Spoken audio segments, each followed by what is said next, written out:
Quizás en algún momento sentiste que estabas atrapado, atrapado en una rutina que te esclaviza, atrapado por heridas del pasado, atrapado en un lugar donde sientes que no perteneces, pero no sabes cómo salir. El pueblo de Israel experimentó esto durante 430 años. Humillación, silencio, injusticia, y cada noche solo una pregunta en mi corazón: ¿dónde está Dios? Pero el libro del Éxodo nos revela que cuando parece que Dios guarda silencio, en realidad está preparando la liberación, una salida, un camino en medio del mar, un gol en medio del desierto. En esta historia no solo verás milagros, plagas y montañas en llamas, verás algo mucho más poderoso, un Dios que escucha, un Dios que desciende, un Dios que camina con su pueblo, incluso cuando falla. Si alguna vez sientes que has perdido el rumbo, si ya estás harto del peso que llevas, si alguna vez pensaste que tu historia no tenía final, así que quédate, porque es tu historia completa del libro del Éxodo. No es solo una ciudad antigua, también es tu historia, y ahí está la respuesta que estabas esperando. Antes de comenzar esta poderosa historia, te invito a que te suscribas al canal si aún no lo has hecho. Eso nos ayuda a seguir compartiendo la palabra de Dios con más personas que necesitan esperanza. Y deja este comentario aquí abajo. Dios sigue guiando mi camino. Repítelo en voz alta mientras lo escribes. Dios sigue guiando mi camino. Al hacerlo, estarás sembrando fe en tu vida y ayudando a que este mensaje llegue a quienes más lo necesitan. Ahora sí, comencemos. 1. La opresión del pueblo hebreo en Egipto. Después de la muerte de José y pasó el tiempo, apareció un nuevo faraón en Egipto. Pero este rey ya no recordaba las hazañas de José ni cómo había salvado a Egipto del hambre. Todo lo que vio fue un pueblo extranjero que crecía rápidamente en su tierra, los hebreos. Los hijos de Israel ya no eran una familia, eran un pueblo grande, fuerte y vibrante, y eso, para el faraón, era una amenaza. Él piensa, si estalla una guerra podrían unirse a nuestros enemigos y huir del país. Entonces, en lugar de verlos como aliados o parte de la herencia egipcia, decidió esclavizarlos. Quería romperlos, agotarlos, detener su crecimiento, así que los obligó a trabajar duro.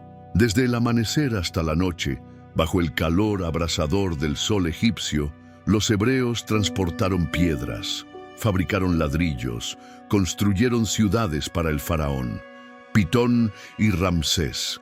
Los látigos cayeron sobre sus espaldas, las manos sangraban, los niños lloraban, las madres oraron en silencio, y sin embargo, continuaron multiplicándose.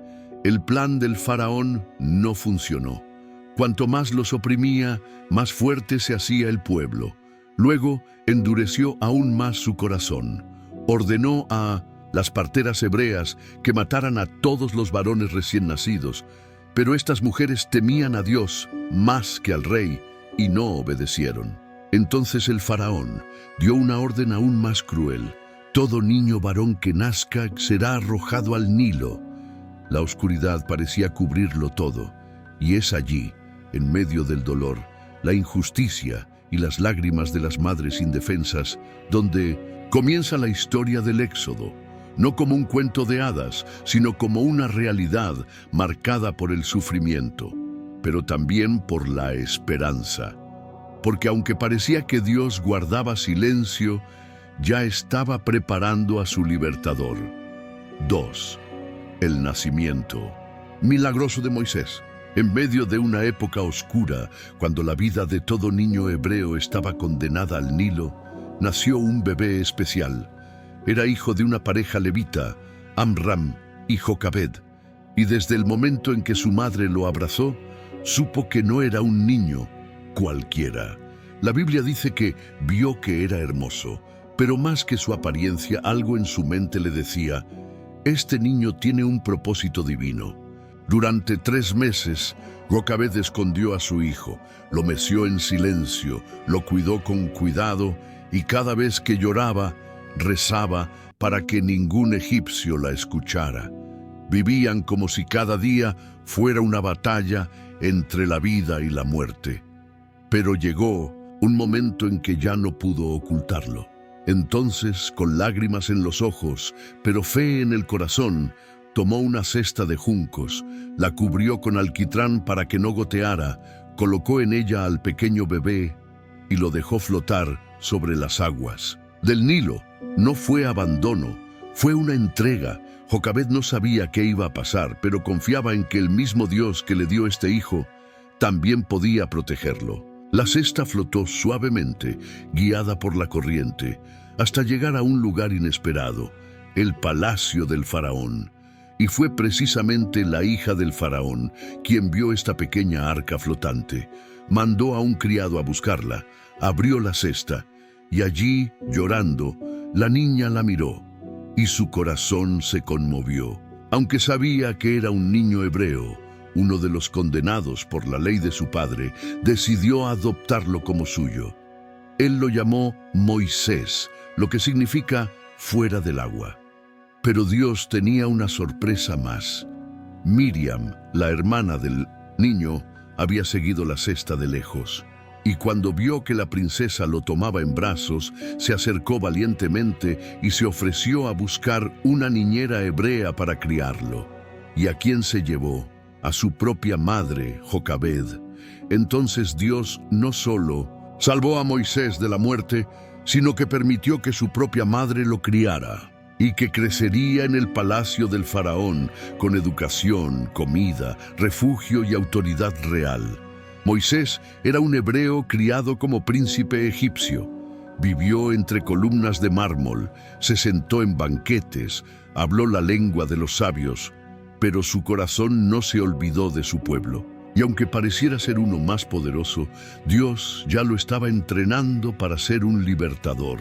Un niño nacido en el momento de la muerte, un bebé escondido por la fe, un futuro libertador que fue criado en la casa del opresor. Así comenzó a nacer aquel que dividiría los mares, hablaría con Dios cara a cara y escribiría su nombre para siempre en la historia sagrada. 3. Moisés huyó a Madián. Moisés creció con dos mundos en su corazón. Por un lado, vivió como un príncipe en el palacio del faraón, con hermosas vestiduras, una educación egipcia, banquetes y privilegios. Pero por otro lado, sabía que su verdadero pueblo, los hebreos, vivía en esclavitud, transportaba ladrillos, era golpeado y humillado todos los días. Y este conflicto interno creció con él. Un día, Moisés salió del palacio para ver con sus propios ojos cómo vivía su pueblo. No fue una visita de curiosidad. Era como si su alma lo llevara de regreso a sus raíces. Caminando por los campos, entre el polvo y los gritos de los capataces, vio algo que no pudo soportar: un egipcio golpeando brutalmente a un hebreo. La sangre hervía en sus venas. Moisés miró hacia un lado, miró hacia el otro, y al ver que nadie lo miraba, intervino. La pelea terminó fatalmente. El egipcio murió, y Moisés lo enterró en la arena.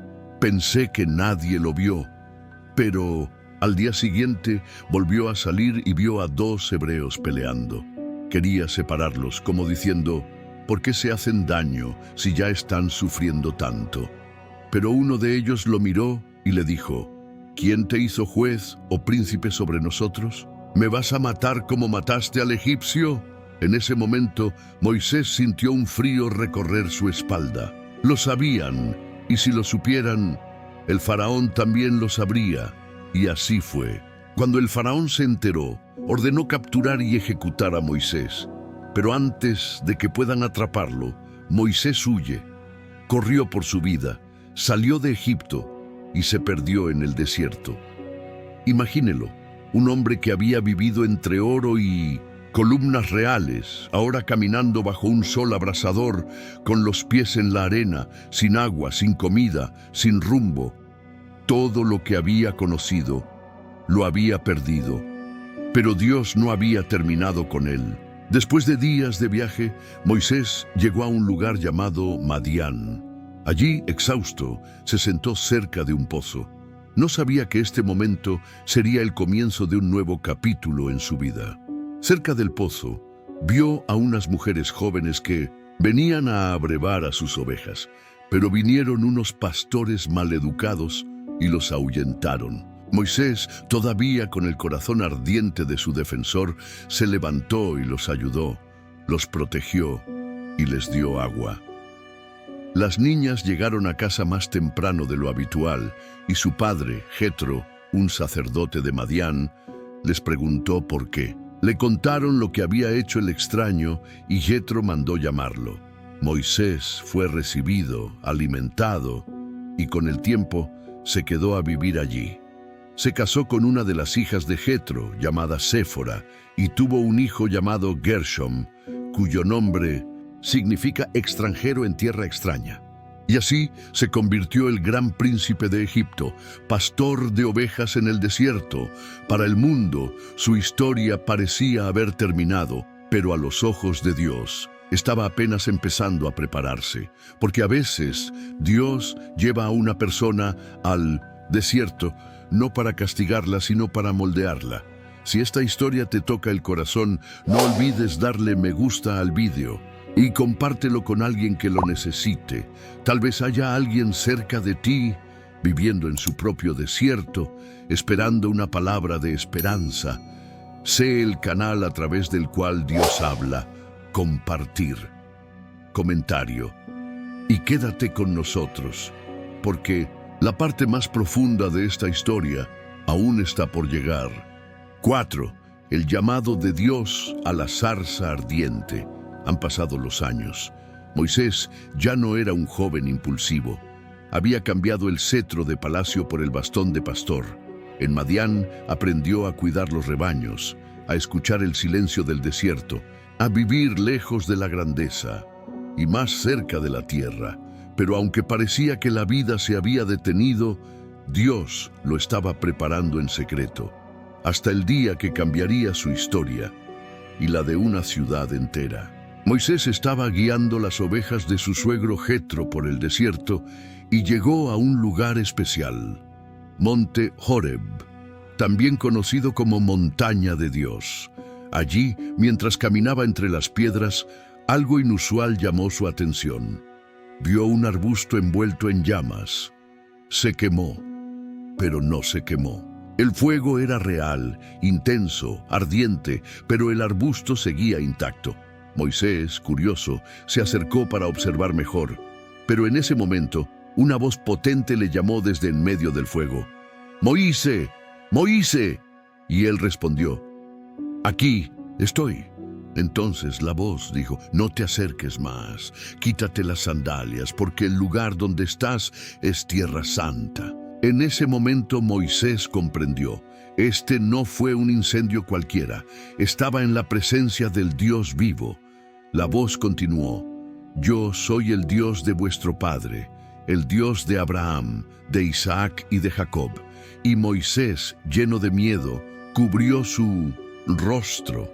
Tenía miedo de mirar a Dios, pero el Señor no lo había llamado para asustarlo.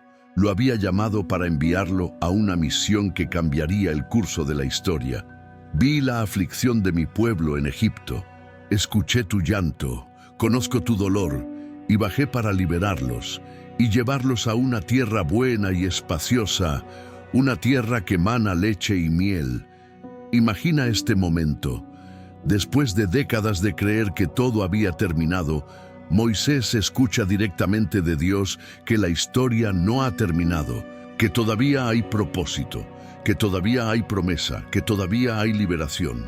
Entonces Dios le dijo: «Ir, te envío a Faraón para que saques de Egipto a mi pueblo, los hijos de Israel». Pero Moisés no se sentía capaz de ello. «¿Quién soy yo para ir a Faraón y sacar a los hijos de Israel de Egipto?». Y Dios respondió con una de las promesas más poderosas de toda la Biblia: «Estaré contigo». Dios no lo eligió porque fuera fuerte, valiente o elocuente. Él lo eligió porque cuando Dios llama, Él mismo lo permite. Pero Moisés todavía tenía dudas. ¿Y si me preguntan cómo te llamas? ¿Qué te digo? Y Dios dijo, yo soy el que soy. Entonces les dirás, yo soy, me ha enviado a vosotros. Este nombre, soy, no es solo una etiqueta divina, es una declaración de eternidad, de presencia constante, de poder absoluto. El Dios que es, que fue, que será, el que existe para sí mismo y que camina con su pueblo. Así, Moisés, el fugitivo, el pastor, el hombre que se creía olvidado, recibió su llamado. Sé el libertador de Israel. 5. Moisés regresa a Egipto y se enfrenta a Faraón. Después del encuentro con Dios en la zarza ardiente, Moisés ya no era el mismo. Aunque todavía tenía dudas, aunque todavía no se sentía seguro, había una certeza que lo empujaba. Dios lo había llamado, y donde Dios guía, también acompaña. Entonces Moisés tomó su cayado, se despidió de su familia, montó en su asno y emprendió el largo viaje de regreso a Egipto. No estaba solo, llevaba una promesa, estaba en una misión, llevaba la aprobación del gran Yo Soy. En el camino se le unió su hermano, Aarón, enviado por Dios para ser su portavoz. Juntos formarían el dúo que se enfrentaría al hombre más poderoso del mundo, el faraón de Egipto. Cuando llegaron, no fueron directamente al pueblo. Primero, reunieron a los ancianos de Israel. Les contaron todo lo que Dios había dicho. Les mostraron los milagros que el Señor les había dado como señal. El bastón que se convirtió en serpiente, la mano que se volvió leprosa y fue sanada, y el pueblo, crudo, se arrodillaron y adoraron a Dios, porque sabían, había llegado el momento de la libertad. Entonces Moisés y Aarón entraron al palacio de Faraón. Imagínense la escena. 2 sencillos hombres hebreos, vestidos con túnicas de viaje y de mirada firme, se paran ante el trono dorado del imperio egipcio y pronuncian una frase que haría temblar los pilares del poder. Así dice el Señor, Dios de Israel, deja ir a mi pueblo para que me celebre fiesta en el desierto. El faraón, sentado en su trono, se ríe, su voz es áspera, burlona.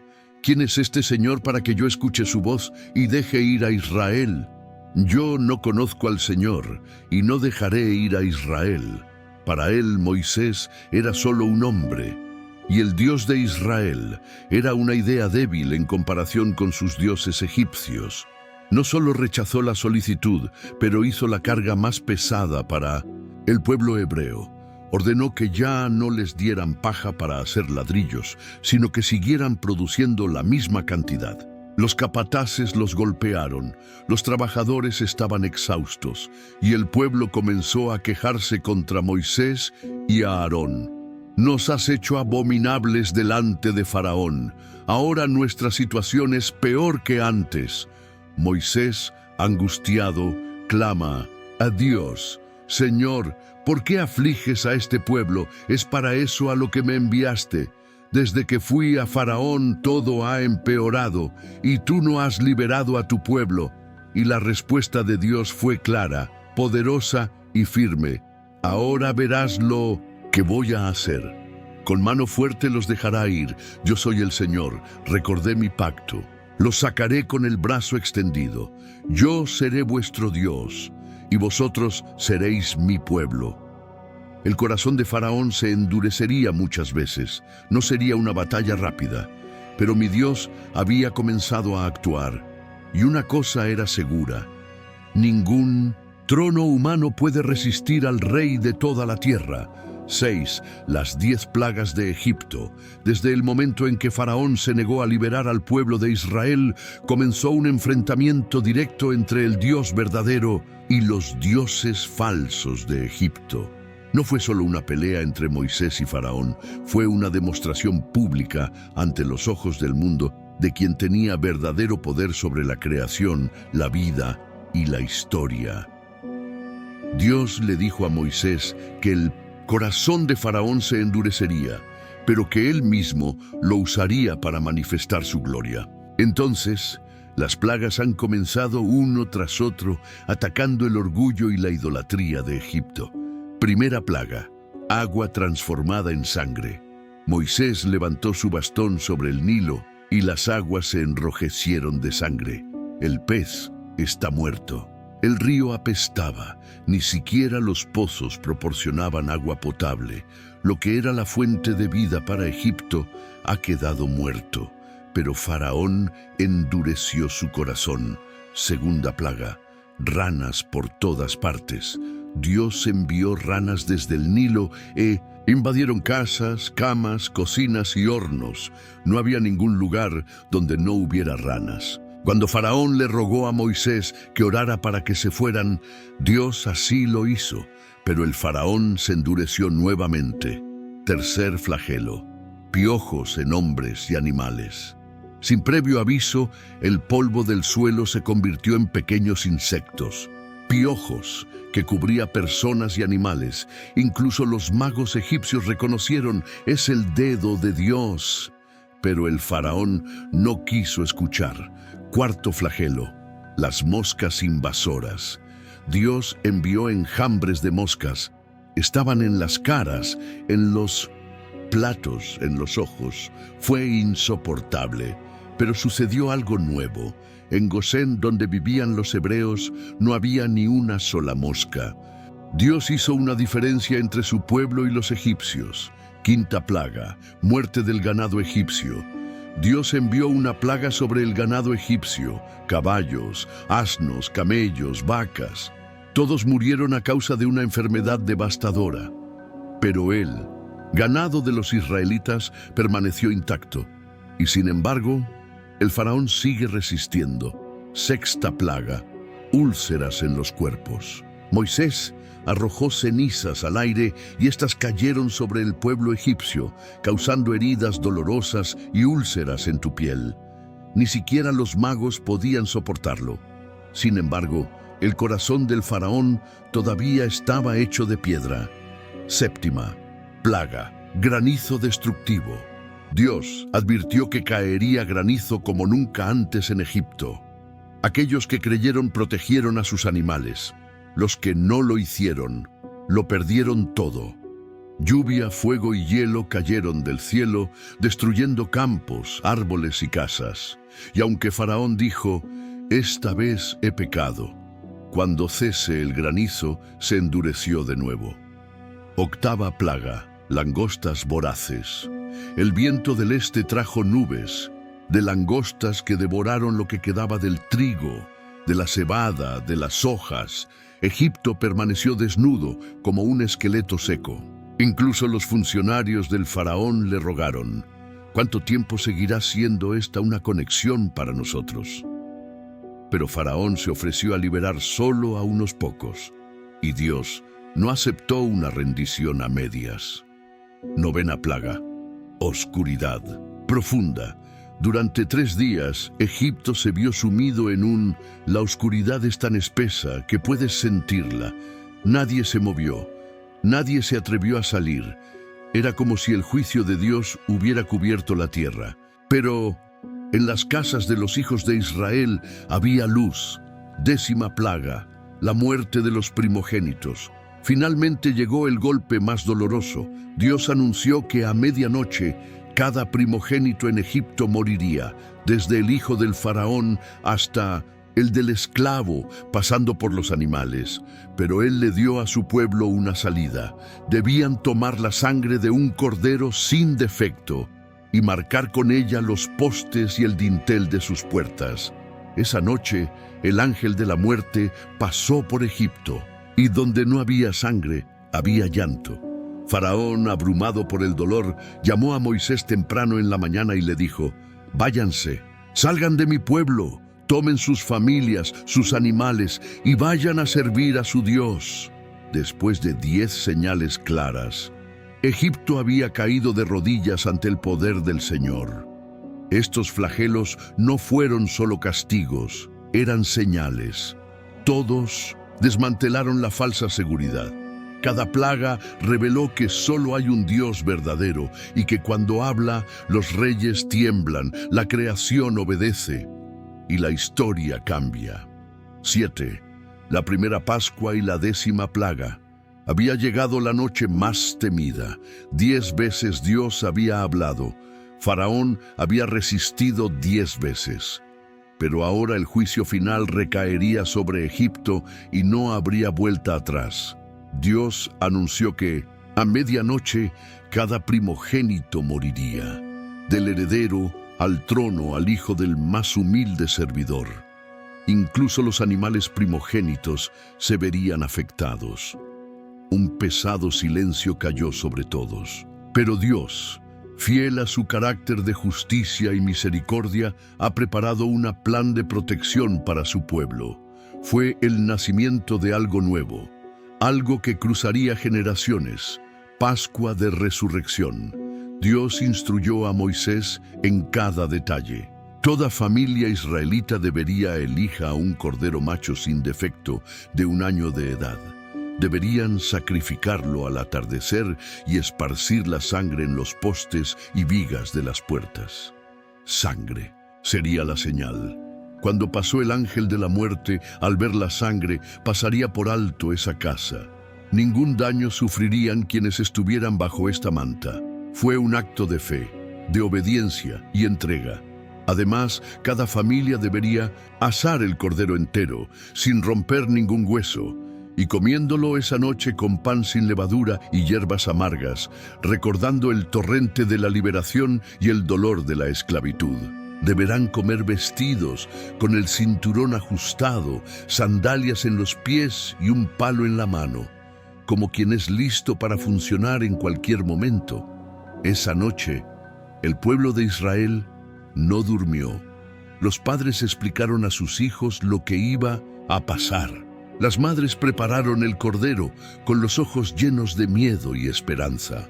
Los niños preguntaron por qué había hierba amarga, sangre en la puerta y ese extraño silencio afuera. Y los ancianos simplemente oraron. Y luego, a medianoche, el grito rasgó el silencio. Del palacio a las caballerizas, de las casas nobles a los campos, los primogénitos de cada familia egipcia cayeron muertos. Un grito de dolor se extendió por todo Egipto. Era como si la tierra misma estuviera llorando. Pero en las casas marcadas con la sangre del cordero había vida, había seguridad, hubo una promesa. Esa mañana, el faraón llamó apresuradamente a Moisés y a Aarón. Ya no tenía fuerzas, su hijo estaba muerto, y con los ojos llenos de lágrimas y la voz entrecortada, dijo: «Levantarse, sal de mi gente, id y servid al Señor como dijiste. Tomad vuestras familias, vuestro ganado, y bendecidme también». Todo Egipto rogó a los hebreos que se fueran. Nos dijeron: «Váyanse ya, si no, moriremos todos». Y así, después 430 años, el pueblo de Israel finalmente abandonó la tierra de esclavitud, liberados por el poder de Dios y protegidos por la sangre del Cordero. Esta noche no sería olvidada, y Dios ordenó: «Este será el comienzo de los meses para ti. La recordarán todos los años. Ellos enseñarán a sus hijos. Comerán pan sin levadura y celebrarán la Pascua del Señor».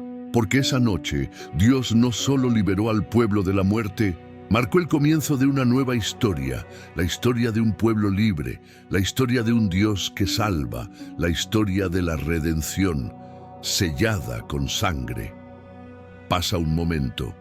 Si esta palabra te habla, haz clic en me gusta y compártelo con alguien que esté atravesando su propio desierto. Y cuéntamelo en los comentarios. ¿Qué parte de esta historia te ha conmovido más hasta ahora?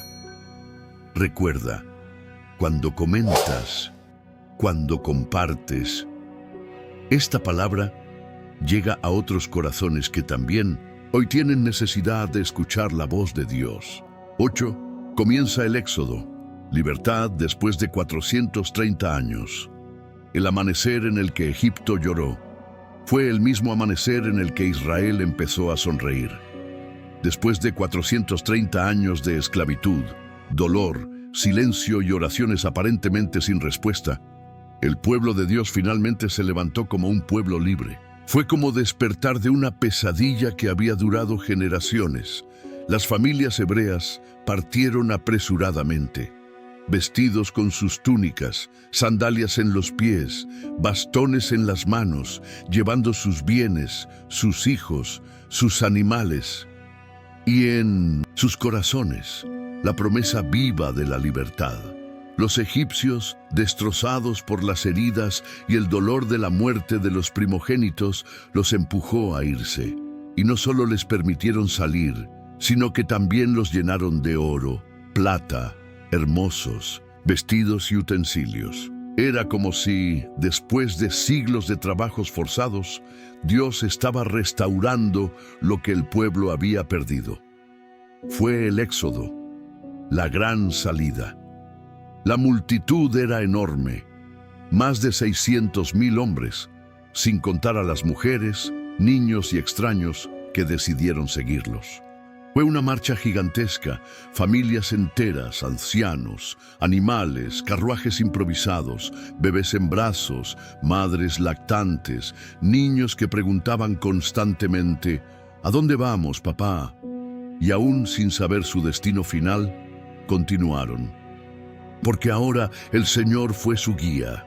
Durante el día Dios los guió por el desierto, una columna de nube que los protegía del sol abrasador. Por la noche, esta misma presencia se transformaba en una columna de fuego, iluminando el camino y calentando el frío glacial del desierto. La gente no caminaba a ciegas. Obviamente Dios estaba con ellos. Y aunque fuera posible llegar a la tierra, prometida por una ruta más corta, Dios los llevó por un camino más largo, el camino desde el desierto hasta el Mar Rojo. ¿Para qué? Porque Dios sabía que si el pueblo se enfrentaba a la guerra temprano, podrían desanimarse y querer regresar a Egipto. Habían salido de la esclavitud, pero la esclavitud todavía tenía que salir de ellos. Mientras caminaban, Moisés llevó consigo les os de Joseph, cumpliendo una vieja promesa. Porque José, incluso muchos años antes, había creído que Dios sacaría a su pueblo de Egipto, y ahora sus restos los acompañan, como símbolo de fe que atraviesa generaciones. Cada paso en el desierto fue un paso hacia el cumplimiento de la promesa. Cada mañana era un milagro, cada noche un recordatorio de que el Dios que libera también guía. La gente ya no era esclava, ahora estaban niños libres, guiados por el mismo Señor, y así comenzó el éxodo. No solo un viaje geográfico, sino un viaje espiritual. Un pueblo entero en proceso de reconstrucción. Una identidad en proceso de restauración. Una nueva historia que por fin comienza. 9. El cruce milagroso del Mar Rojo. El pueblo de Israel ya había salido de Egipto, pero Egipto aún no había abandonado el corazón de Faraón. Mientras los hebreos marchaban por el desierto, celebrando su recién encontrada libertad, el faraón estaba en el palacio profundamente arrepentido. No por los pecados cometidos, sino porque dejó ir la fuerza de trabajo que sostenía su imperio. ¿Qué hemos hecho? Dejamos ir a Israel y ya no nos sirven. Entonces, con mi orgullo herido y mi corazón más duro que nunca, Faraón convocó a su ejército. Caballos, carros, soldados armados. Se reunieron los mejores guerreros egipcios. El sonido de los cascos contra el suelo hizo temblar la tierra. Las lanzas brillaban al sol. El polvo se elevaba en el horizonte. El imperio más poderoso de la tierra marchó para destruir al pueblo liberado de Dios. Mientras tanto, el pueblo de Israel acampó a orillas del Mar Rojo. Al frente, agua. Detrás, el desierto. Y de repente, la gente mira hacia atrás y ve que se acerca una nube de polvo. Gritos de miedo resuenan entre las tiendas. Los niños están llorando, las madres besan a sus hijos, los hombres están agitados. Nos trajiste aquí para morir, Moisés. ¿No había tumbas en Egipto? Hubiera sido mejor servirnos a los egipcios que morir en el desierto. Pero Moisés, con los ojos fijos y el corazón atado al cielo, responde con palabras que se han extendido a lo largo de los siglos. No tengas miedo. Aguanta y verás la salvación que el Señor hará contigo hoy, porque los egipcios que ves hoy nunca los volverás a ver. Y luego Dios mismo entra en escena.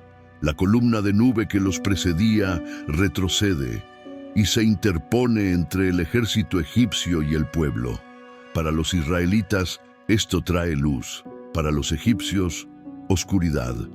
Moisés extiende su vara sobre el mar y con fuerte viento del este, enviado por Dios, las aguas comienzan a separarse. El mar se divide en dos paredes de agua.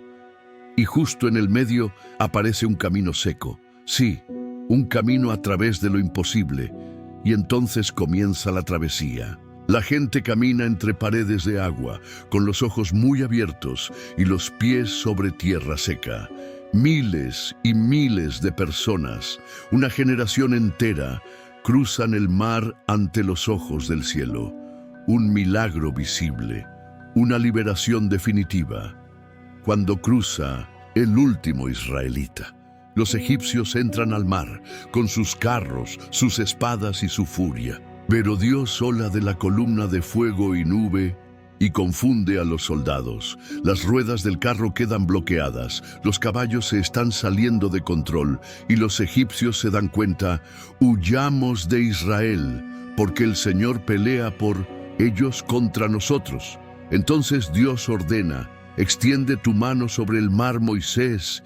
Y cuando Moisés levanta la mano, las aguas vuelven a su lugar, con fuerza, con violencia, con juicio. El mar se traga el orgullo egipcio. Ninguno de ellos sobrevive. El pueblo de Dios, al otro lado del banco, observa en silencio el poder del Altísimo. Y allí, por primera vez como pueblo libre, Israel reconoce: el Señor es poderoso. Él es nuestro Dios. Moisés es su siervo. Y nace una nueva canción. Un canto de gratitud, de victoria, de reverencia. El Señor es mi fuerza y mi canción. Esta fue mi salvación. El Señor es un hombre de guerra. Su nombre es ITVH. Ese día la gente no solo cruzó el mar a través del miedo, enterró el pasado y comenzó un camino de fe. 10. Maná y agua en el desierto. El mar ya estaba abierto. Egipto había quedado atrás. Pero ahora la gente estaba ahí desierto. Y el desierto es implacable. El calor es abrasador durante el día. El frío que atraviesa la noche. No hay sombra y no hay mucha agua. Y contrariamente a la alegría de la travesía, el entusiasmo inicial pronto da paso al hambre y la sed. Los hijos de Israel, miles de ellos, comenzaron a sentir el peso de la libertad. Porque ser libre no es fácil. Y confiar en Dios en el desierto es una verdadera prueba de fe. Pronto comenzaron a alzarse voces. ¿Qué vamos a comer? ¿Nos sacaste de Egipto para morir de hambre aquí? Allí comíamos ollas de carne y pan hasta saciarnos. Se habían olvidado de los látigos, los gritos y la opresión, pero recordaban con cariño la comida. De todos modos, Dios, en su misericordia, no los rechazó. Él escuchó. Él se hizo cargo. Él respondió. A la mañana siguiente sucedió algo extraordinario. Cuando el rocío se disipó de la arena, una fina cosa blanca parecida a una escama cubrió el suelo del desierto. Los israelitas se miraron y preguntaron: ¿Qué es esto?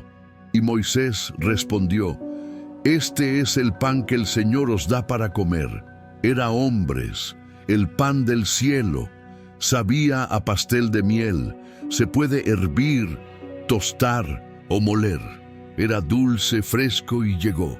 cada día al amanecer, como un regalo silencioso de Dios. Pero había una instrucción clara: recoge solo lo que necesitas para el día, no lo guardes para mañana. Algunos desobedecieron, y en lo que conservaron crecieron insectos y olía mal. Pero en la víspera del sábado, Dios hizo llover doble mane, y esto milagrosamente no fue dañado. Fue el alimento de la gracia, que llegó sin esfuerzo, pero requirió fe y obediencia diaria. Sin embargo, incluso con el maná, la gente sentía sitio, y nuevamente murmuraron contra Moisés: ¿por qué nos sacaste de Egipto? Aquí no hay agua. Nosotros, nuestros hijos y nuestro ganado moriremos. Moisés, angustiado, clama al Señor, y Dios respondió con una instrucción inusual: toma tu bastón y golpea la roca. En el monte Horeb, delante de todo el pueblo, Moisés alzó su vara y golpear la roca, y piedra seca. El agua brota, mucha agua. Agua dulce, agua suficiente para todos, incluidos los animales, una fuente imposible en medio de la aridez total. Y la gente estaba bebiendo, y vivió. Este lugar pasó a ser conocido como Masá y Meriba, que significa prueba y conflicto, porque allí se cuestionó: ¿está el Señor entre nosotros o no? Pero Dios ya había respondido con más que palabras. Él estaba allí, en el pan que cayó del cielo, en el agua que brotaba de la roca, en la nube que los cubría y en el fuego que los guió, porque incluso cuando la gente era infiel, Dios permaneció fiel. 11. La entrega de la ley en el monte Sinaí. Después de tantos milagros, el cruce del mar, el maná, el agua de la roca, el pueblo de Israel continuó su camino hasta que, al tercer mes de haber salido de Egipto, llegó al desierto del Sinaí. Acamparon frente a una enorme montaña, una montaña que parecía normal desde el exterior, pero que pronto se convertiría en algo normal. El escenario de uno de los momentos más sagrados de la historia. Allí, al pie de esta montaña, Dios estaba a punto de hacer algo que ningún otro pueblo en la tierra había presenciado: establecer un pacto directo con una nación. Ya no se trataba solo de un patriarca como Abraham o un libertador como Moisés. Con todos, Moisés subió solo a la cima de la montaña, y allí, entre las piedras y el viento, Dios le habló. Dijo que si el pueblo guardaba su pacto, serían un pueblo especial, un reino de sacerdotes, una nación santa. Moisés bajó con este mensaje, y el pueblo respondió con entusiasmo: cualquier cosa que el Señor haya dicho, lo haremos. Pero Dios no permitiría que este pacto se hiciera únicamente con palabras dichas en secreto. Quería que todos supieran, que todos vieran, que todos escuchar su voz. Entonces ordenó a la gente preparado durante 3 días. Lavar la ropa. Santifica los corazones. No toques la montaña ni te acerques demasiado. ¿Para qué el Señor descendería sobre el Sinaí en fuego? Y al tercer día, el cielo tembló. Hubo un trueno, iluminación, una nube espesa cubría la montaña. Suena un toque de trompeta más y más fuerte. La gente se acercó al campamento y vio la montaña, humeando, temblando, ardiendo como un horno. Era Dios mismo descendiendo ante los ojos humanos. Entonces, Dios llamó a Moisés a la cima de la montaña, y allí, en medio del fuego y del humo, el Creador habló al hombre, y no solo con Moisés. Toda la nación escuchó su voz, y lo que Dios dijo todavía resuena hoy: yo soy Jehová vuestro Dios, que os saqué de la tierra, de Egipto, de casa de servidumbre. Y luego Dios dio los 10 mandamientos. 1. No tendrás otros dioses delante de mí. 2. No te harás imagen ni te postrarás ante ellos. 3. No tomarás el nombre de Jehová tu Dios en vano. 4. Recuerda el día del sábado para santificarlo. 5.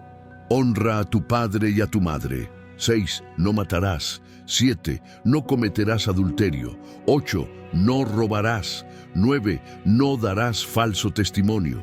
10. No codiciarás nada de tu prójimo. Estas palabras no eran solo leyes. Ellos eran un espejo del carácter de Dios. Ellos eran las bases de una nueva sociedad.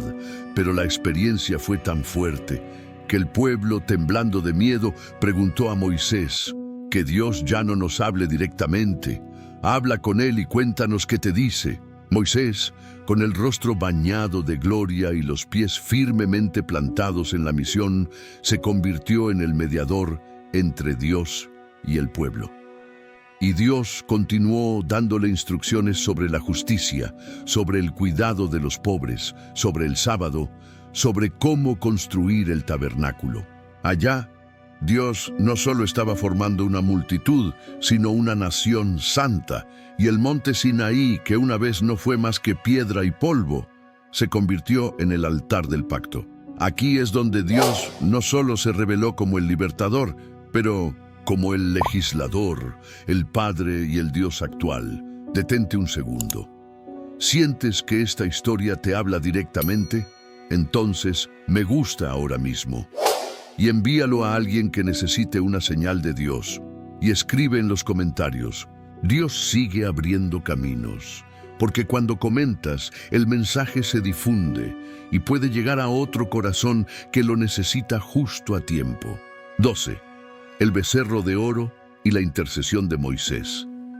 Mientras el monte Sinaí todavía humeaba con la gloria de Dios, Moisés se quedó en la cima de la montaña. Durante 40 días y 40 noches, inmerso en la presencia divina, Dios le dio las tablas de la ley escritas por el dedo del Todopoderoso, instrucciones eternas para un pueblo separado. Pero ahí la gente empezó a agitarse, esperaron y esperaron, y Moisés no volvió. La ansiedad se convirtió en miedo, duda, y la duda en rebelión. Fueron a Aarón, el hermano de Moisés, y le dijeron: «Haznos dioses que caminen delante de nosotros, porque este Moisés, el hombre que nos sacó de Egipto, no sabemos qué le pasó».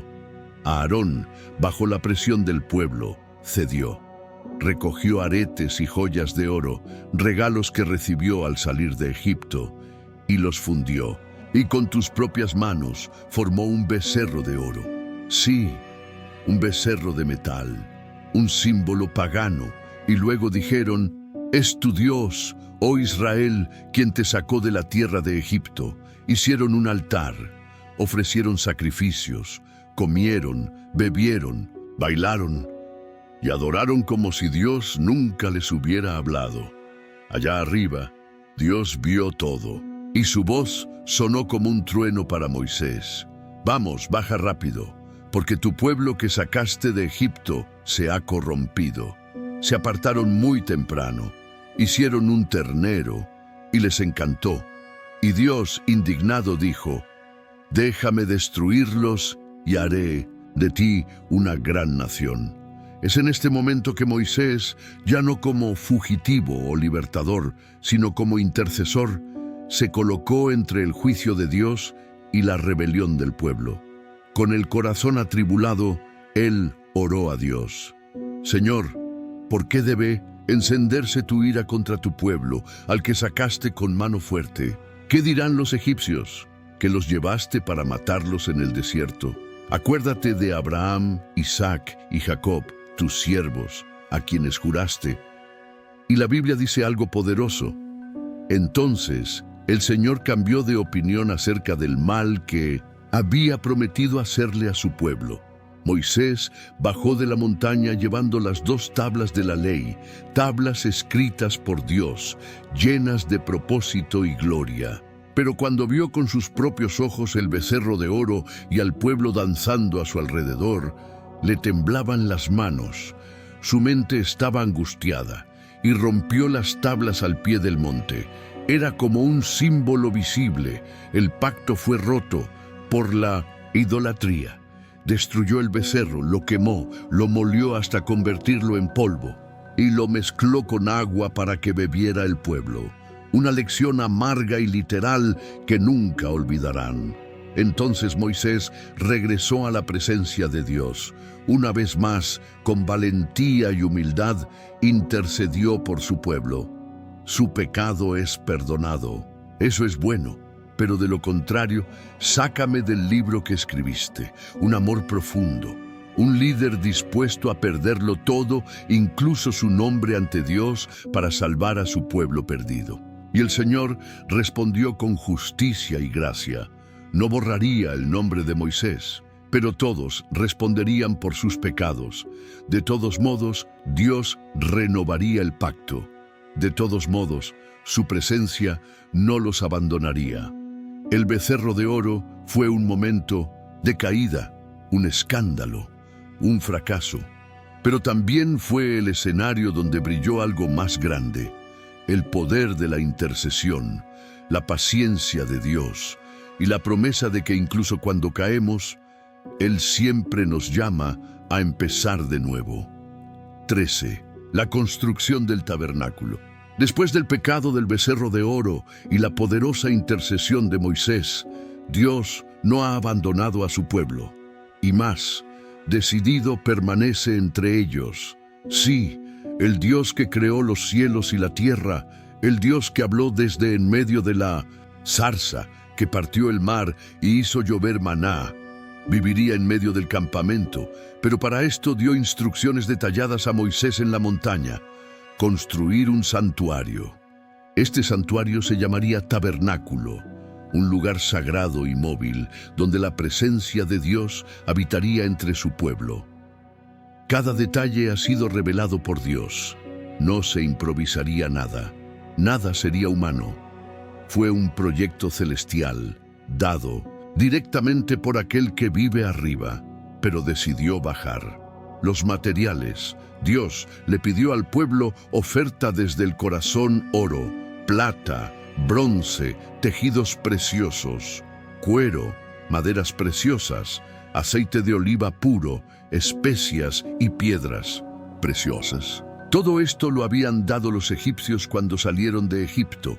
Ahora, lo que era un peso en los bolsillos se convertiría en una ofrenda de adoración, y la gente, dado con alegría.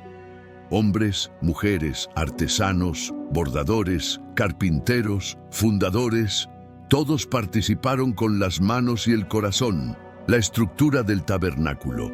El tabernáculo estaría dividido en 3 partes. 1. El atrio exterior. Un gran espacio rodeado de finas cortinas de lino, donde se altar de bronce por los sacrificios y lavabo de bronce para la purificación. 2. El lugar santo.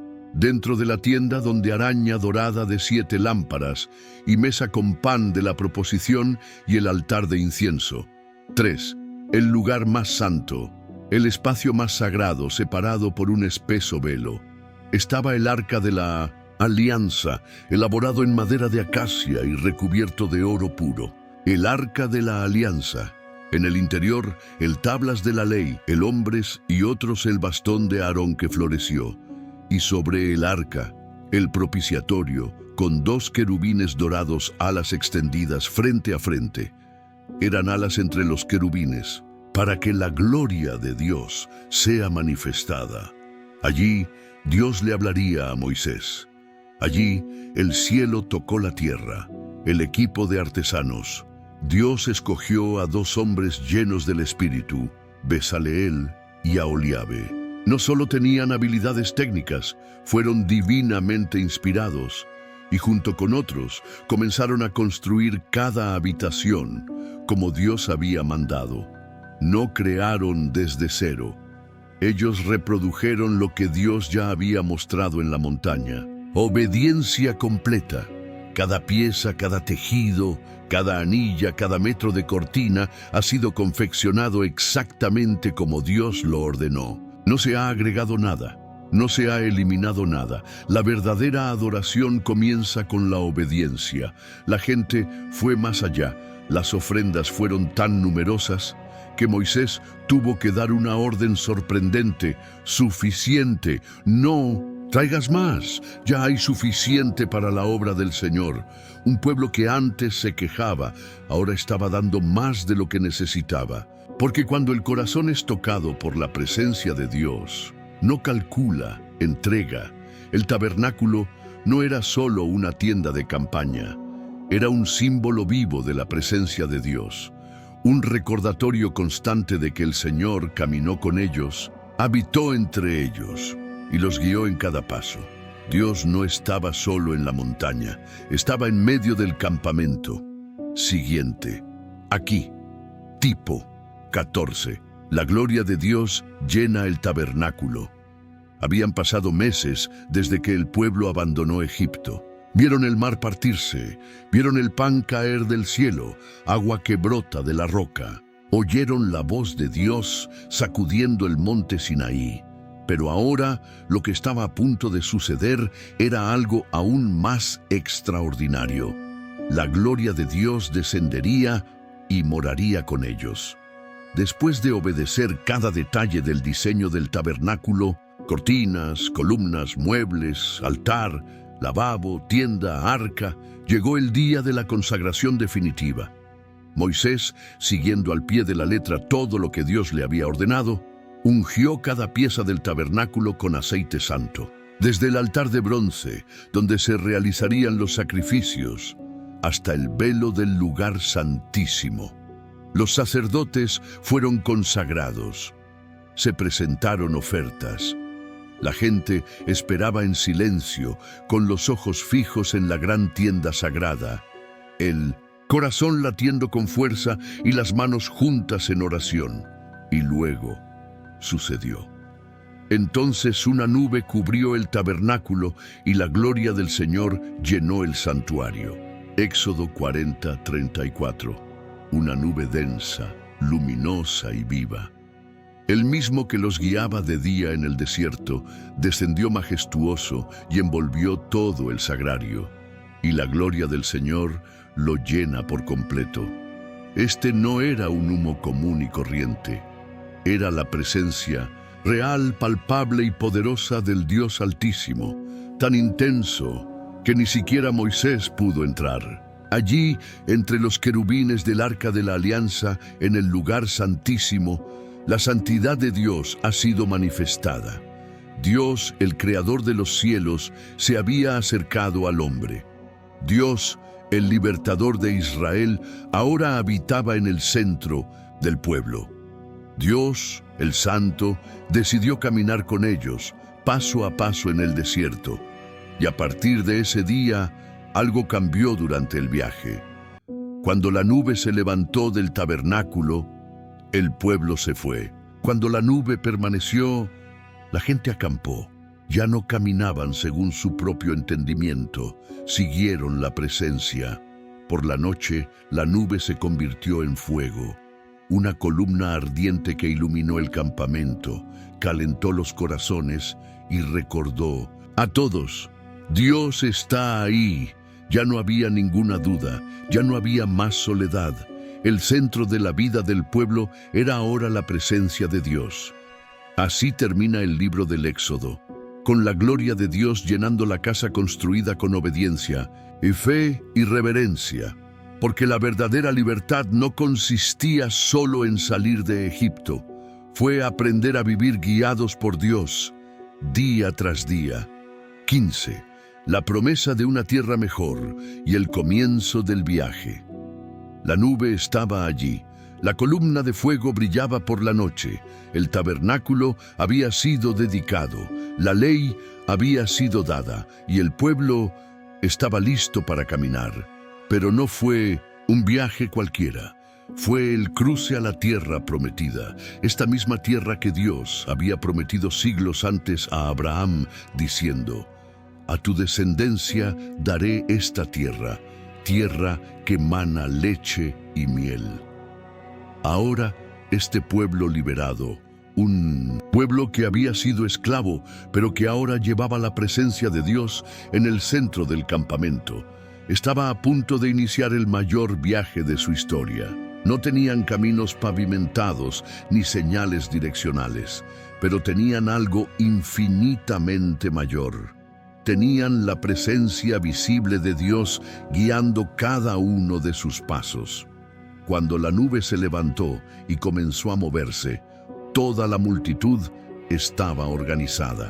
Las tribus marcharon en su orden, Judá a la cabeza, seguidas por las demás, cada una con su bandera, sus jefes y sus familias.